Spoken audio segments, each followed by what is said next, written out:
Ito po yung free energy water pump na kayang umigop ng tubig na gaya ng napapanood ninyo na hindi na kailangan ng makina. Wala nang konsumo kasi nga free energy water pump. O ganito lamang po yung inlet niya po. Itong katabi niya po ay electric water pump. Meron siyang konsumo, kuryente. Pero ito wala pong konsumo. Kinakailangan lamang pong lagyan lamang po ng hangin dito para meron siyang pressure para po makahigop gaya ng napapanood ninyo.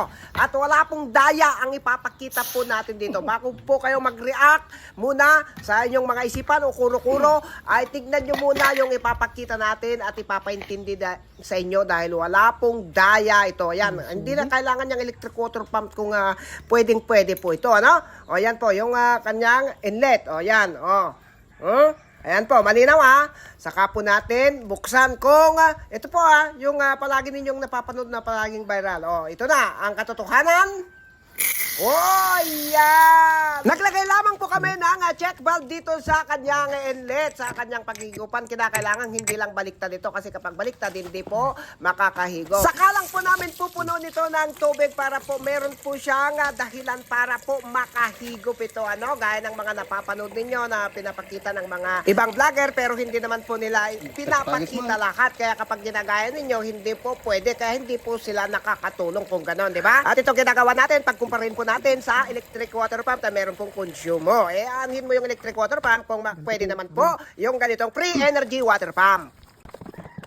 Para po makihanginan po ito, lagyan lamang po ng pito ng gulong ng mga sasakyan. Ito na po yung pwesto ng ram pump at saka yung electric water pump. Ayan po, yan po yung kanilang inlet dito sa ating munting swimming pool. Tapos, tignan natin ipakita po sa inyo kung gaano siya kalakas itong dalawa na ito. Parehas na number 1 ang size, ang inlet at saka outlet nitong dalawang ito na pag-compare natin. Ayan, yan.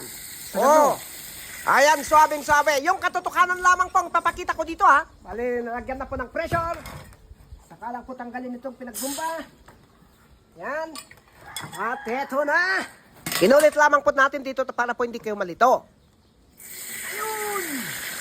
Ha! Di ba? Ayan. Wala na. Yan ang katotohanan. Hindi yan makakahigop. Imposible naman na magsasayang ka ng pera dito sa pagbabayad ng konsumo kung pwede naman pala ito, Kaya ito, kanukuhan po ito.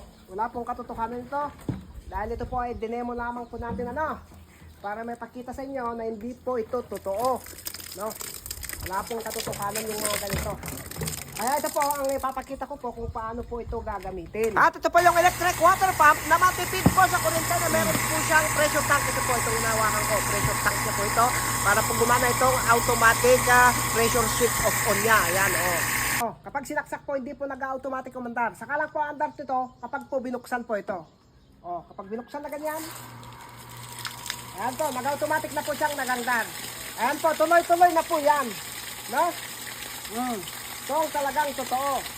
Kapag po pinatay po ito, automatic pong mamamatay po ito dahil po meron po siyang pressure switch off on. Yan Ayan. Namatay itong makina, di ba? Yan, namatay. Saka lang po andar kapag i-on ulit ito. Kapag buksan po itong faucet. Ayan po, para kasabihin yun, sinasaksak po ito at saka binubunot. Ayan nakasaksak, hindi umaandar.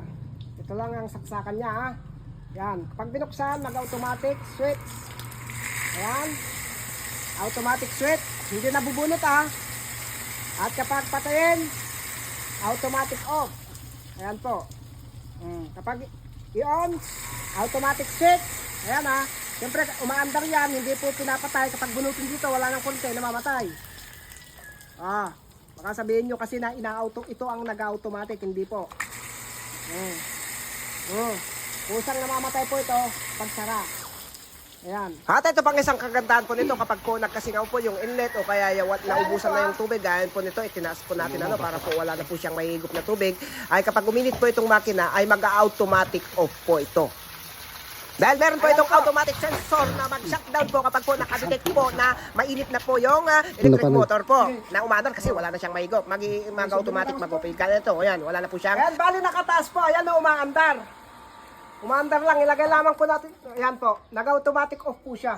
Ito ang isang bintahin nitong electric motor na to. Para po maprotektahan niya po yung winding po ng electric motor na to. Ayan, mag-automatic off po siya kapag po mainit itong makina kasi wala siya pong mahihigop. Para po matuluyan niyang maprotektahan po itong winding ng motor na to para hindi masira. Wala pong ganun po yung mga sinaunang mga electric motor kasi nga ito po ay upgraded na motor. At dahil ngayon lamang po yung mga ganitong electric water pump na meron ng pressure tank at pressure switch ay nag-sell po si seller para po madali pong makilala. Kaya murang-mura lamang po ang kanyang presyo. Kahit po tignan nyo mismo yung eksaktong presyo niya sa link po ng pag-orderan na ilalagay ko po sa comment section. Yon, pindutin nyo lamang po, makikita nyo po yung murang-mura niyang presyo doon. At kung gusto nyo orderin, pindutin nyo din po yung buy. Mabilis lamang po siyang dumating, i-deliver mismo sa inyong tahanan.